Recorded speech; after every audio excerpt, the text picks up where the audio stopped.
विद्यार्थियों, नवांकुर डिजी लेसन में आप सभी का स्वागत है। मैं संदीप रावत एक बार फिर से केमिस्ट्री का एक नया लेक्चर लेकर आप सबके सामने उपस्थित हूँ। आज हम पढ़ने वाले हैं कोलाइडी विलयन बनाने की विधियाँ, यानी methods of preparation of colloid. तो हमें ये पता है कि जो कोलाइडी विलयन होते हैं वो दो प्रकार के होते हैं। There are two types of colloids. पहले होते हैं द्रव स्नेही कोलाइडी विलयन, दूसरे होते हैं द्रव विरोधी कोलाइडी विलयन, या जिन्हें हम लियोफिलिक या लियोफोबिक कोलाइडल सॉल्यूशन के नाम से भी जानते हैं। और ये भी हम बहुत अच्छे से जान चुके हैं कि जो द्रव स्नेही कोलाइडल विलयन होते हैं, लायोफिलिक कोलाइडल सॉल्यूशन होते हैं, उन्हें बनाने के लिए हमें विशेष विधियों की आवश्यकता नहीं होती, स्पेशल टाइप मेथड्स की कोई नेसेसरी नहीं होती। केवल डिस्पर्जन मीडियम में डिस्पर्स्ड फेज डालते ही कोलाइडल सॉल्यूशन क्रिएट हो जाते हैं। जबकि जो लायोफोबिक कोलाइडल सॉल्यूशन होते हैं, द्रव विरोधी कोलाइडी विलयन होते हैं, उन्हें बनाने के लिए हमें विशेष विधियों की, स्पेशल टाइप मेथड्स की नेसेसिटी होती है। तो कुल मिला के कहने का मतलब ये है कि द्रव स्नेही तो बड़े इजी वे में बन जाते हैं, इसलिए इन्हें बनाने के लिए कोई स्पेशल टाइप्स की मेथड नहीं है। लेकिन द्रव विरोधी कोलाइडी विलयन बनाने के लिए हमें कुछ विशेष विधियों की आवश्यकता है, और आज के इस चैप्टर में, इस लेक्चर में हम वही विधियों के बारे में जानने का प्रयास कर रहे हैं। तो जो आपकी लायोफोबिक कोलाइडल सॉल्यूशन होते हैं, उनको बनाने की हमारे पास दो तरह की विधियाँ हैं। पहली विधि संघनन विधियां कहलाती हैं, और दूसरे टाइप की जो विधियां हैं वो परिक्षेपण विधियां कहलाती हैं। संघनन विधियों को हम कंडेंसेशन मेथड्स बोलते हैं, और परिक्षेपण विधियों को हम डिस्पर्जन मेथड्स बोलते हैं। अब संघनन का मतलब क्या होता है, अगर ये बात समझ में आ गई तो विधियां भी समझ में आ जाएंगी। तो संघनन विधियों में क्या होता है कि जो आपका कोलाइडल सॉल्यूशन होता है, उस कोलाइडल सॉल्यूशन में कई सारे छोटे छोटे पार्टिकल जब आपस में जुड़ जाते हैं और उनकी रेंज 1 नैनोमीटर से 100 नैनोमीटर के बीच आ जाती है, तो ऐसे पार्टिकल कोलाइड पार्टिकल कहलाते हैं, और ऐसा सॉल्यूशन जो है वो कोलाइडल सॉल्यूशन कहलाता है। और जिस मेथड में कोलाइडल विलयन बनाने के लिए इस तरह की मेथड यूज हो रही है, यानी छोटे छोटे पार्टिकल आपस में जुड़कर कोलाइडी पार्टिकल बना रहे हों, तो इस तरह की मेथड संघनन विधि कहलाती है, कंडेंसेशन मेथड्स कहलाती है। यानी छोटे छोटे पार्टिकल आपस में कंडेंस हो जाते हैं और कोलाइड साइज के पार्टिकल्स का फॉर्मेशन करते हैं। लेकिन परिक्षेपण में ऐसा नहीं होता। परिक्षेपण जस्ट अपोजिट मेथड्स होती हैं। इनमें क्या होता है कि कोई बड़ा सब्सटेंस या बड़ा मेटल्स जब छोटे छोटे पार्टिकल्स में टूट जाता है, तो वो छोटे पार्टिकल्स जब कोलाइडल पार्टिकल की रेंज में आ जाते हैं, यानी कि बड़ा कोई सब्सटेंस टूटकर छोटा होकर कोलाइडल सॉल्यूशन बनाता है, तो इस तरह की मेथड्स डिस्पर्जन मेथड्स कहलाती हैं। यानी संघनन में होता है जुड़ना और परिक्षेपण में होता है टूटना। अब जो हमारे पास संघनन की विधियां हैं वो बहुत सारी हैं। पहली विधि है उभय अपघटन विधि, जिसे हम डबल डीकम्पोजिशन मेथड भी बोलते हैं। दूसरी है ऑक्सीकरण विधि, जिसे ऑक्सीडेशन मेथड बोलते हैं। तीसरी है अपचयन विधि, जिसे हम रिडक्शन मेथड बोलते हैं। चौथी जो विधि है वो है जल अपघटन विधि, जिसे हम हाइड्रोलाइसिस मेथड्स बोलते हैं। और पांचवी विधि है विलायक विनिमय, यानी वाई एक्सचेंज ऑफ सॉल्वेंट। तो एक एक करके हम सारी विधियों के बारे में पढ़ेंगे। हमें कुछ परिक्षेपण विधियों के बारे में भी पढ़ना है, जिसमें पहली है यांत्रिक परिक्षेपण, जिसे हम मैकेनिकल डिस्पर्जन मेथड्स बोलते हैं। दूसरी है विद्युत परिक्षेपण या ब्रेडिंग आर्क विधि, जिसे हम ब्रेडिंग आर्क प्रोसेस या इलेक्ट्रोलाइटिक डिस्पर्जन भी बोल सकते हैं। तीसरी जो मेथड है वो है पेप्टाइजेशन मेथड्स, यानी पेप्टीकरण विधि। तो ये हो गया introduction, method of preparation of colloid. अगली स्लाइड में हम इन विधियों को एक एक करके जानने का प्रयास करेंगे। तो अब हम देखते हैं हमारी कंडेंसेशन प्रोसेस की जो फर्स्ट मेथड है, जिसे हम डबल डीकम्पोजिशन मेथड या उभय अपघटन विधि के नाम से भी जानते हैं। अब इस विधि का क्या इम्पोर्टेंस है कि इससे हम विभिन्न प्रकार के मेटेलिक सल्फाइडों के सॉल क्रिएट कर सकते हैं, सॉल बना सकते हैं, यानी कि द्रव विरोधी कोलाइडी विलयन क्रिएट कर सकते हैं, बना सकते हैं, फॉर्म कर सकते हैं। तो डबल डीकम्पोजिशन का मतलब क्या है, ये आपको एग्जाम्पल से समझ में आएगा कि यहाँ पर देखिए हमने लिया आर्सेनिक ऑक्साइड। आर्सेनिक ऑक्साइड का फार्मूला होता है AS2O3, और आर्सेनिक ऑक्साइड को हमने वाटर के साथ किया बॉयल, और इसका एक सॉल्यूशन बनाया, और उसमें हमने हाइड्रोजन सल्फाइड गैस फ्लो कर दी, प्रवाहित कर दी। तो हुआ क्या कि यहाँ पर जो आपके आर्सेनिक जो ऑक्सीजन के साथ थे, उन्होंने ऑक्सीजन का साथ छोड़ दिया और वो किसके साथ चले गए, 3 सल्फर के साथ। तो जो आर्सेनिक था वो 3 सल्फर के साथ क्या बना ले गया, आर्सेनिक सल्फाइड का सॉल्व बन गया, और साथ में यहाँ पर 6 हाइड्रोजन और 3 ऑक्सीजन ने आपस में कंबाइन होकर क्या बना लिया, वाटर मॉलिक्यूल।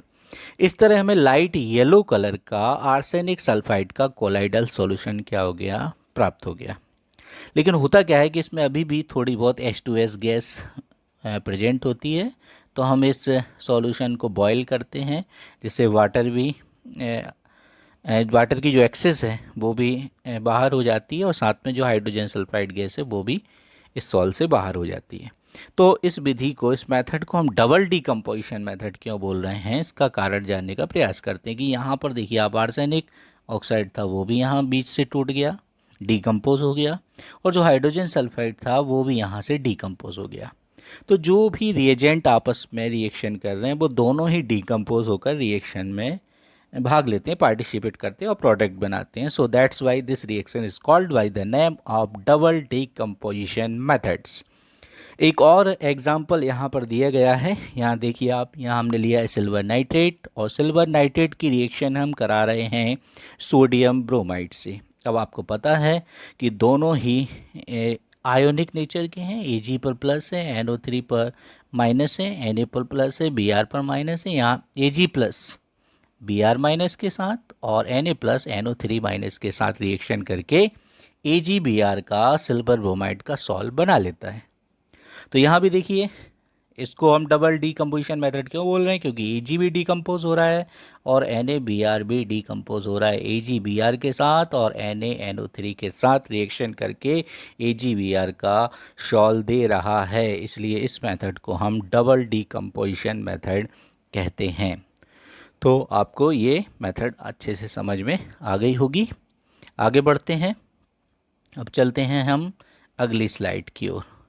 अगली स्लाइड में हम अभी कंडेंसेशन मेथड में ही अगली रिएक्शन पढ़ रहे हैं, जिसे हम ऑक्सीडेशन मेथड बोलते हैं या ऑक्सीकरण विधि कहते हैं।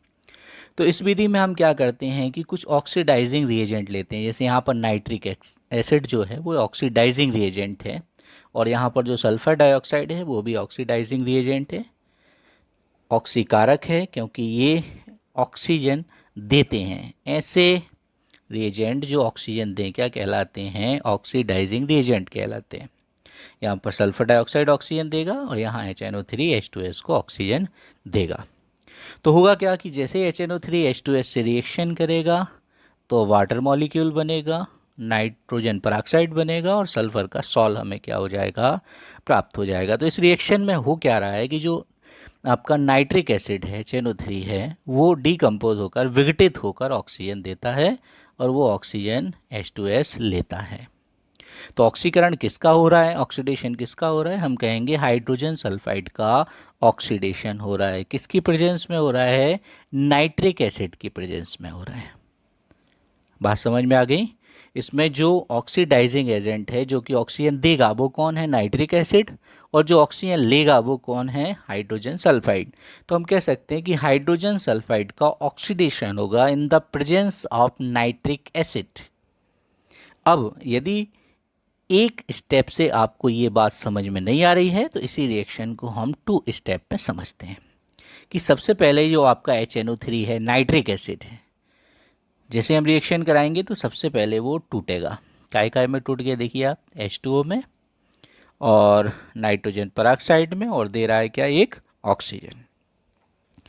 तो जैसे ही ये ऑक्सीजन निकलेगी, देखो हमने कहा था कि जो नाइट्रिक एसिड है वो क्या देता है, नवजात ऑक्सीजन देता है। तो ये जो न्यू बॉर्न ऑक्सीजन है, ये जो नवजात ऑक्सीजन है, अब ये नवजात ऑक्सीजन किससे रिएक्शन करने वाली है, हाइड्रोजन सल्फाइड से। तो होगा क्या कि यहाँ से 2H2 और यहाँ से ये वाला ऑक्सीजन आपस में रिएक्शन करके क्या बना लेंगे, H2O, और बाहर हो जाएगा सल्फर। इस तरह सल्फर का सॉल्व हमें क्या हो जाएगा, प्राप्त हो जाएगा, गेन हो जाएगा। अब यदि हम इस रिएक्शन का टोटल लगाएं तो देखिए यहाँ ऑक्सीजन प्रोड्यूस हुई और यहाँ पर उसको यहाँ उत्पन्न हुई और यहाँ उसको उपयोग कर लिया गया, इसलिए ऑक्सीजन से ऑक्सीजन कैंसिल हो गई। अब यहाँ पर हमने क्या क्या यूज़ किया, हमने यूज़ किया था 2HNO3, सो वो हमने नीचे लिख लिया है। फिर हमने यूज़ किया था हाइड्रोजन सल्फाइड, सो वो हमने नीचे लिख लिया है। रिएक्शन में कितने वाटर मॉलिक्यूल बने हैं 2, सो हमने 2H2O लिख लिया है। नाइट्रोजन पर ऑक्साइड बने हैं 2 मोल, वो लिख लिए हैं। और हमें मिल गया है सल्फ़र का सॉल्ट। तो इस मेथड में कहने का मतलब ये है कि यहाँ पर क्या हुआ है, ऑक्सीकरण हुआ है, ऑक्सीडेशन हुआ है। किसका हुआ है, हाइड्रोजन सल्फाइड का। किसकी प्रेजेंस में हुआ है, नाइट्रिक एसिड की प्रेजेंस में। कैसे हुआ है, क्योंकि नाइट्रिक एसिड ने खुद विघटित होकर नवजात ऑक्सीजन दी, और वही नवजात ऑक्सीजन हाइड्रोजन सल्फाइड से रिएक्शन करके हमें क्या दे रही है, सल्फ़र का सॉल्ट दे रही है। तो ये बात मुझे लगता है आपको समझ में आ गई होगी कि हमारे पास कितने HNO3 थे। हमने लिए हुए थे कितने HNO3, 2HNO3। 2HNO3 से फर्स्ट स्टेप में हमें क्या क्या मिल गया था, हमें मिल गया था H2O, और हमें मिल गए थे 2NO2 यानी 2 मोल मिल गए थे नाइट्रोजन पर ऑक्साइड, और एक मिल गया था हमें ऑक्सीजन।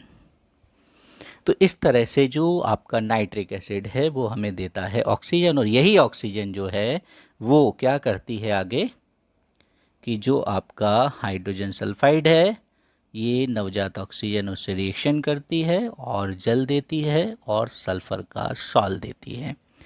तो इस तरह इस मेथड में आपको समझ में आ गया होगा कि नाइट्रिक एसिड ऑक्सीडाइजिंग एजेंट का काम करती है। So that's why this reaction is called by the name of oxidation methods.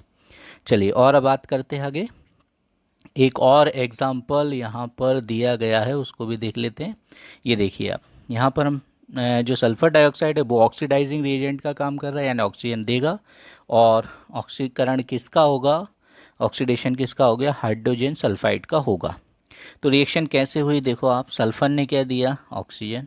Sulphur ने 2 ऑक्सीजन हाइड्रोजन को दिए, और बन गया क्या, वाटर मॉलिक्यूल। और यहाँ एक सल्फ़र ये और 2 सल्फ़र ये, इन्होंने मिलकर बना लिए 3 सल्फ़र, यानी सल्फ़र जो था वो अलग होकर सॉल्ट का फॉर्मेशन कर लेगा। तो ये जो मेथड है ये ऑक्सीडेशन मेथड कहलाती है। ऑक्सीडेशन मेथड में दरअसल हो क्या रहा है कि एक कोई ऑक्सीडाइजिंग एजेंट लेते हैं और उसकी रिएक्शन किसी दूसरे रिएजेंट से कराते हैं। तो जो ऑक्सीडाइजिंग एजेंट है वो ऑक्सीजन दे करके प्रोडक्ट बनाता है, और यदि ये सॉल्ट का फॉर्मेशन कर रहा है, इसलिए इस मेथड को हम सॉल्व बनाने की मेथड कह रहे हैं, द्रव विरोधी कोलाइडी विलयन बनाने की विधि के अंतर्गत पढ़ रहे हैं। चलिए और आगे बढ़ते हैं। अगली जो मेथड है वो कौन सी है, अपचयन विधि, रिडक्शन मेथड। तो यहाँ पर क्या होगा कि यहाँ देखिए आप, रिएक्शन से समझ में आएगा कि ये आपने ऑरिक क्लोराइड लिया, गोल्ड क्लोराइड लिया, और उसकी रिएक्शन हम कैसे करा रहे हैं, SnCl2 से करा रहे हैं, स्टेनस क्लोराइड से करा रहे हैं। तो होगा क्या कि जैसे स्टेनस क्लोराइड और एक क्लोराइड से रिएक्शन करेगा तो ये 2 क्लोरीन और ले लेगा। अब चूंकि SnCl2 के पास क्लोरीन आ रही है, इसलिए हम क्या कहेंगे कि इसने किस रूप में काम किया है, अपचायक के रूप में काम किया है, रिडक्टेंट के रूप में काम किया है। जो यहाँ पर एक डेफिनेशन जो आपने 11th क्लास में समझी होगी, जिसे हम क्या बोलते हैं, ऑक्सीडेशन मेथड। ऑक्सीडेशन क्या होता है, ऑक्सीजन का जुड़ना या इलेक्ट्रोनेगेटिव एलिमेंट का जुड़ना। बात समझ में आ गई, या तो ऑक्सीजन का जुड़ना ऑक्सीडेशन कहलाता है, या किसी इलेक्ट्रोनेगेटिव एटम का जुड़ना भी क्या कहलाता है, ऑक्सीडेशन। तो यहाँ देखिए आप, यहाँ क्या था, SnCl2, जिसको हम बोल रहे थे स्टेनस क्लोराइड। यहाँ पर और एक क्लोराइड से इसने रिएक्शन की, तो यहाँ 3SnCl2 बदल गए 3SnCl4 में। इसका मतलब समझ में आ रहा है, यहाँ पर कितने ऑक्सीजन थे, 3 दूनी 6, 6 ऑक्सीजन थे, लेकिन यहाँ तो 12 ऑक्सीजन हो गए।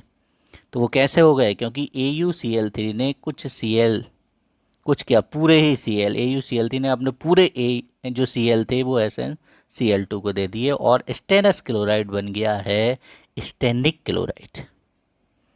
ये बात समझिए कि जब Sn के साथ 2Cl जुड़े होते हैं तो हर Cl पर यदि नेगेटिव नेगेटिव है तो Sn पर कितने प्लस होंगे, 2 प्लस। तो जब जो आपका टिन है उसकी वैलेंसी +2 होगी तो हम इसमें अस लगाते हैं, यानी ये बन गया आपका स्टेनस क्लोराइड। लेकिन ध्यान रहे कि यदि Sn के साथ आपके कितने Cl जुड़े हुए हैं, 4 Cl जुड़े हुए हैं, तब हर Cl पर एक एक नेगेटिव है और Sn पर 4 प्लस है। तो जब Sn पर 4 प्लस होते हैं तो हम इसमें लगाते हैं एक, यानी इसको हम बोलेंगे स्टेनिक क्लोराइड। तो यहाँ पर ऑरिक क्लोराइड की रिएक्शन, ऑरिक क्लोराइड की रिएक्शन जैसे ही स्टेनस क्लोराइड से हुई तो जो AuCl3 था उसने अपने 6 ऑक्सीजन किसको दे दिए हैं, SnCl2 को। तो SnCl2 बदल गया SnCl4 में और हमको गोल्ड का शॉल क्या हो गया, प्राप्त हो गया। तो ये विधि कहलाती है अपचयन विधि। इसमें अपचयन किसका हुआ है, अपचयन हुआ है किसका, AuCl3 का, क्योंकि इलेक्ट्रोनेगेटिव एलिमेंट का जाना क्या कहलाता है, अपचयन। और अपचायक का काम किसने किया है, SnCl2 ने। बात समझ में आ गई। यहाँ पर अपचयन हुआ है AuCl3 का और अपचयन किया किसने है, SnCl2 ने। तो अपचायक की भांति अपचायक के रूप में, रिडक्टेंट के रूप में कौन कौन काम कर रहा है, SnCl2। तो इस तरह हमें गोल्ड का सॉल्ट क्या हो गया, प्राप्त हो गया। अगली जो विधि है वो है जल अपघटन विधि। तो नाम से ही समझ में आ रहा है, हाइड्रोलाइसिस प्रोसेस। हाइड्रो यानी होता है वाटर और लाइसिस यानी होता है टूटना। जब कोई चीज़ वाटर की प्रेजेंस में टूट जाती है तो इस मेथड को हम हाइड्रोलाइसिस मेथड बोलते हैं। यहाँ पर हमने FeCl3 लिया हुआ है, फेरिक क्लोराइड लिया हुआ है और वाटर मॉलिक्यूल से हम क्या कर रहे हैं, उसकी रिएक्शन कर रहे हैं। यानी हमने क्या लिया हुआ है, FeCl3, और हम उसकी वाटर से क्या कर रहे हैं, रिएक्शन कर रहे हैं। तो आपको पता ही है कि Fe यहाँ पर 3+ फॉर्म में है और 3 Cl हैं, तो हर Cl पर कितना माइनस है, 1 1 1। और यहाँ वाटर मॉलिक्यूल पर H+OH minus, H+OH minus, H+OH minus. तो यहाँ पर जो Fe3+ है वो 3OH माइनस के साथ क्या बना लेगा, फेरिक हाइड्रोक्साइड का अवक्षेप बना लेगा, सॉल्ट बना लेगा। और ये 3H प्लस 3Cl के साथ 3HCl बनाकर क्या हो जाएंगे, अलग हो जाएंगे। तो यहाँ यही हुआ है, FeCl3 ने जब वाटर मॉलिक्यूल से रिएक्शन की तो फेरिक हाइड्रोक्साइड का सॉल्ट हमको प्राप्त हो गया और HCl अलग हो गए। इस मेथड को हम जल अपघटन विधि या हाइड्रोलाइसिस प्रोसेस कहते हैं। एक मेथड और है विलायक विनिमय द्वारा। नाम से ही समझ में आ रहा है, वाई एक्सचेंज सॉल्वेंट्स क्या करते हैं, सॉल्वेंट को एक्सचेंज करते हैं। जैसे किसी भी सब्सटेंस का हमें कोलाइडल सॉल्यूशन बनाना है तो पहले उसे डिस्पर्जन मीडियम में घोल लेते हैं।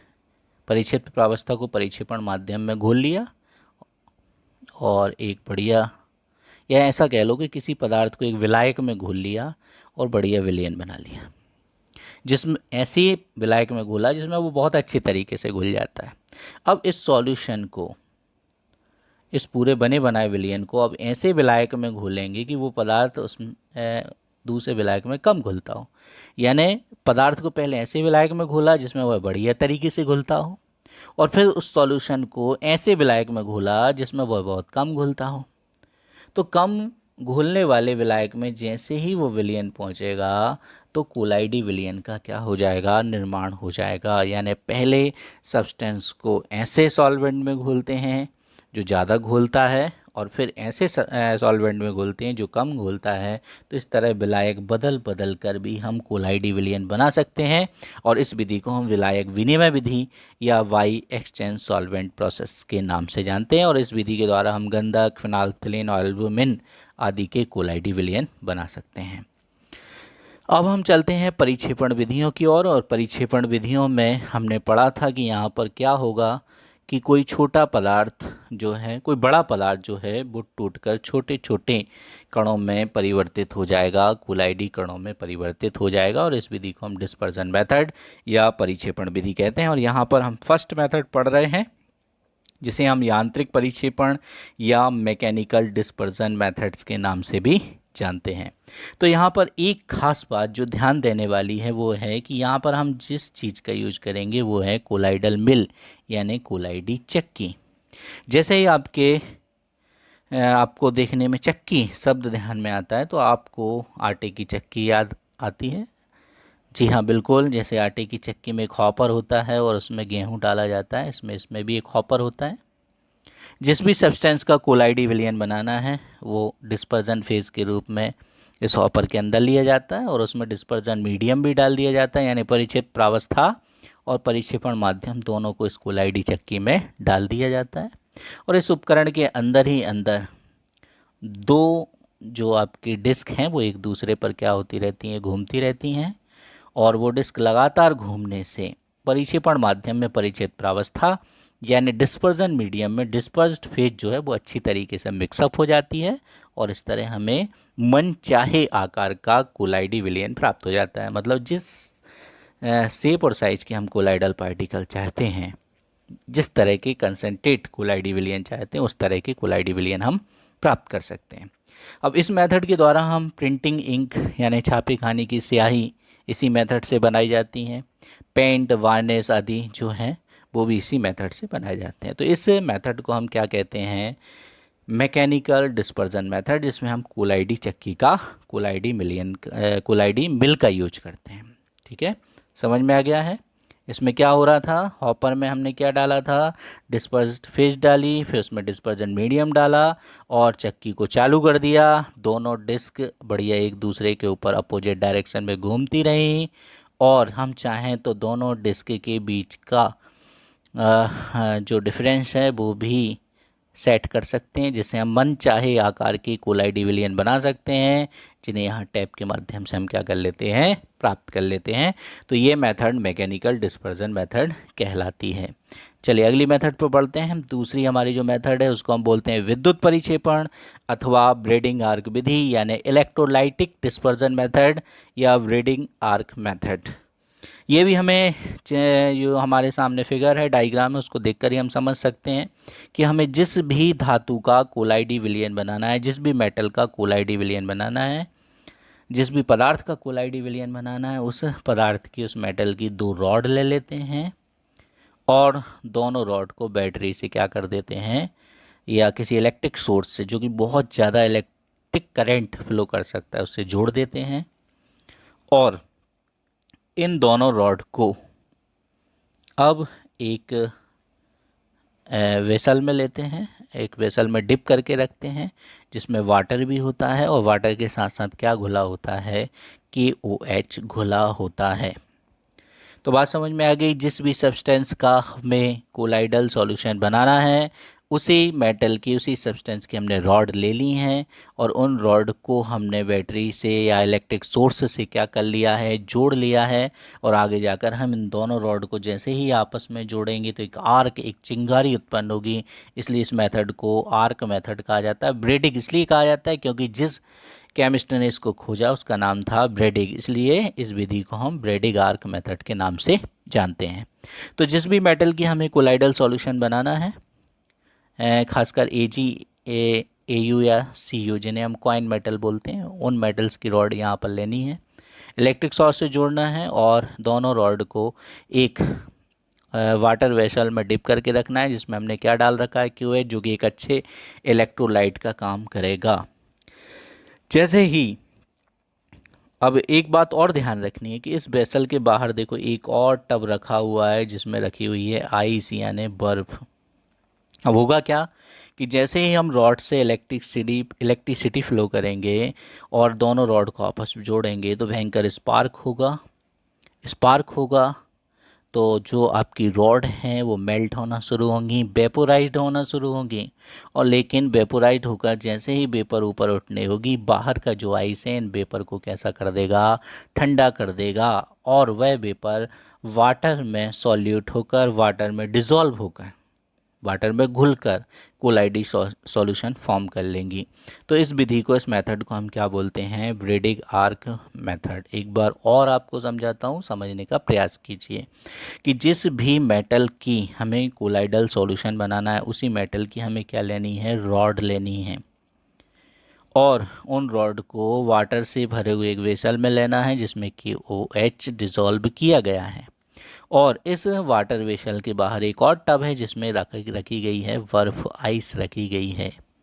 अब होता क्या है कि जैसे ही हम बैटरी से या इलेक्ट्रिक सोर्स से इन रॉड के बीच इलेक्ट्रिसिटी फ्लो करते हैं और दोनों रॉड को आपस में जोड़ते हैं, तो आर्क प्रोड्यूस होता है, चिंगारी उत्पन्न होती है, और रॉड डिज़ोल्व होकर, मेल्ट होकर वेपोराइज होने का प्रयास करती हैं, मेल्ट होकर ऊपर उठने का प्रयास करती हैं। लेकिन बर्फ़, चूँकि बाहर बर्फ़ रखी हुई है, इसलिए ये जो वाष्प हैं, ये जो वेपर हैं, यहीं पानी के अंदर डिज़ोल्व हो जाती हैं और कोलाइडल सॉल्यूशन का फॉर्मेशन हो जाता है। तो इस विधि को हम विद्युत परिक्षेपण या व्रेडिग आर्क मेथड बोलते हैं। अब मन में ये सवाल आ सकता है कि ये जो रॉड हैं, आपने जो रॉड मेल्ट की हैं और ये रॉड के पार्टिकल्स अब वापस ठंडे होकर वापस कोलाइडी सॉल्यूशन में आ गए हैं, तो ये आपस में मिलकर फिर से बड़े साइज का पार्टिकल क्या कर सकती हैं, फॉर्म कर सकती हैं, बना सकती हैं। और हो सकता है कि वो शेप और साइज कोलाइडी पार्टिकल से भी कैसा हो, बड़ा हो। तो फिर ये मेथड किसी काम की नहीं रहेगी। इसलिए ही हमने इसमें क्या मिलाया है, KOH। KOH क्या करता है कि पार्टिकल्स को फिर से आपस में जुड़ने नहीं देता। हमें पता है कि KOH के धनायन है और OH क्या है, ऋणायन है। तो जो भी कोलाइडी सॉल्यूशन होते हैं, KOH का OH माइनस इन कोलाइडी सॉल्यूशन के चारों तरफ नेगेटिव चार्ज प्रोड्यूस कर देता है। तो ऐसे कई सारे पार्टिकल्स पर जब नेगेटिव नेगेटिव चार्ज प्रोड्यूस हो जाते हैं तो वो एक दूसरे को रिपल करने लगते हैं, एक दूसरे को प्रतिकर्षित करने लगते हैं, जिससे कोलाइड पार्टिकल आपस में जुड़ नहीं पाते, एक दूसरे से दूर दूर बने रहते हैं और कोलाइडल सॉल्यूशन फॉर्म हो जाता है। मतलब यहाँ पर जो KOH है वो दो काम कर रहा है। एक काम तो इलेक्ट्रोलाइट्स के फॉर्म में भी कर रहा है और एक जो आपका डिस्पर्जन मीडियम है उसमें कोलाइड पार्टिकल्स को आपस में एक दूसरे से दूर रखने का काम भी कर रहा है। चलिए और देखते हैं। अगली जो मेथड है उसे हम बोलते हैं पेप्टीकरण विधि, पेप्टाइजेशन मेथड। अब ये जो पेप्टाइजेशन मेथड है ये स्कंदन के ठीक विपरीत है। स्कंदन के ठीक विपरीत है, यानी कोएगुलेशन के ठीक विपरीत है। कोएगुलेशन क्या था, ये हमने देखा था कि मान लीजिए आपने एक टेस्ट ट्यूब ली है और इसमें कोई कोलाइडल सॉल्यूशन है जिस पर कोई एक स्पेसिफिक चार्ज है। हमने इसमें इलेक्ट्रोलाइट डाला और इलेक्ट्रोलाइट में तो दोनों तरह के चार्ज होते हैं। तो होगा क्या कि मान लीजिए कोलाइडल सॉल्यूशन पर पॉजिटिव चार्ज है और हमने उसमें इलेक्ट्रोलाइट डाला, तो इलेक्ट्रोलाइट का जो नेगेटिव चार्ज है वो पॉजिटिव चार्ज को कोएगुलेट कर देगा, अवक्षेपित कर देगा। इलेक्ट्रोलाइट पर नेगेटिव भी है, पॉजिटिव भी है, और हमारा जो कोलाइडल सॉल्यूशन है उस पर पॉजिटिव है। तो इलेक्ट्रोलाइट का नेगेटिव जो आपका कोलाइडल सॉल्यूशन है उसके पॉजिटिव को कोएगुलेट कर देगा और कोलाइडल पार्टिकल्स नीचे तली में बैठ जाएंगे। इस मेथड को हम कोएगुलेशन या स्कंदन कहते हैं। यानी कोलाइडी सॉल्यूशन में जब भी विद्युत अपघट्ट डाला जाता है तो जो कोलाइड पार्टिकल होते हैं वो प्रेसिपिटेट हो जाते हैं, अवक्षेपित हो जाते हैं, और कोलाइडी कणों के विद्युत अपघट्ट द्वारा अवक्षेपित होने की प्रक्रिया स्कंदन या कोएगुलेशन कहलाती है। अब मान लीजिए कि एक बार आपका PPT बन गया और उसमें आप फिर से कोई प्रॉपर सॉल्वेंट डालकर फिर से कोलाइडल सॉल्यूशन बना लेते हैं, तो इस मेथड को हम बोलते हैं पेप्टाइजेशन मेथड, पेप्टीकरण विधि। यानी स्कंदित पदार्थ से कोएगुलेट सब्सटेंस से फिर से कोलाइडल सॉल्यूशन जब हम बना लेते हैं तो इस विधि को पेप्टाइजेशन मेथड या पेप्टीकरण विधि कहते हैं। तो स्कंदन के ठीक विपरीत अभिक्रिया पेप्टीकरण विधि होती है। ठीक है, यहाँ पर एक एग्जांपल से समझते हैं कि मान लीजिए आपने लिया फेरिक क्लोराइड और उसमें आपने क्या डाला, NH4OH। तो यहाँ जो Fe थे वो आपके OH के साथ क्या बना ले गए, फेरिक हाइड्रोक्साइड का PPT। तो ये जो रिएक्शन है बाद में NH4 के साथ Cl भी बना, लेकिन जो आपका PPT बना वो काय का बना, फेरिक हाइड्रोक्साइड का। तो ये जो रिएक्शन है ये कहलाती है कोएगुलेशन, स्कंदन। अब जो PPT बना उसमें हमने फिर से कॉमन आयन वाला फेरिक क्लोराइड डाल लिया और फिर से कोलाइडल सॉल्यूशन बना लिया। तो ये मेथड आपकी कहलाएगी पेप्टाइजेशन मेथड। यानी कि कोलाइडी विलयन के अवक्षेपण की घटना, कोलाइडी विलयन में विद्युत अपघट्ट डालकर उसकी अवक्षेप बनाने की, उसकी PPT बनाने की जो घटना है वो स्कंदन या कोएगुलेशन कहलाती है। और एक बार जब PPT बन गया तो उसमें जब आप फिर कॉमन आयन वाला फिर से सॉल्वेंट या विलायक या परिक्षेपण माध्यम डालते हैं, डिस्पर्जन मीडियम डालते हैं और फिर से कोलाइडी विलयन बन जाए तो इस विधि को हम बोलते हैं पेप्टीकरण विधि। तो इस तरह से हमारी जो आपकी संघनन और परिक्षेपण यानी कि कंडेंसेशन और डिस्पर्जन जो मेथड्स थी वो यहाँ आकर के ख़त्म हो गई हैं। और आज के लेक्चर में जितनी भी विधियाँ आपको पढ़ाई गई हैं मैं आशा करता हूँ वो सब आपको समझ में आ गई होंगी। अगर नहीं समझ में आई तो व्हाट्सएप के माध्यम से आप हमसे प्रश्न पूछ सकते हैं, और जहाँ पर भी दिक्कत आई हो उसके लिए हम दोबारा आपको फिर से उसी समस्या को लेकर वीडियो उपलब्ध कराएंगे। अगर आज का वीडियो अच्छा लगा है तो उसे लाइक करें, शेयर करें, सब्सक्राइब करें। थैंक यू, धन्यवाद। सब्सक्राइब कीजिए हमारे YouTube चैनल को और बेल आइकन को प्रेस कीजिए हमारे वीडियो सबसे पहले देखने के लिए।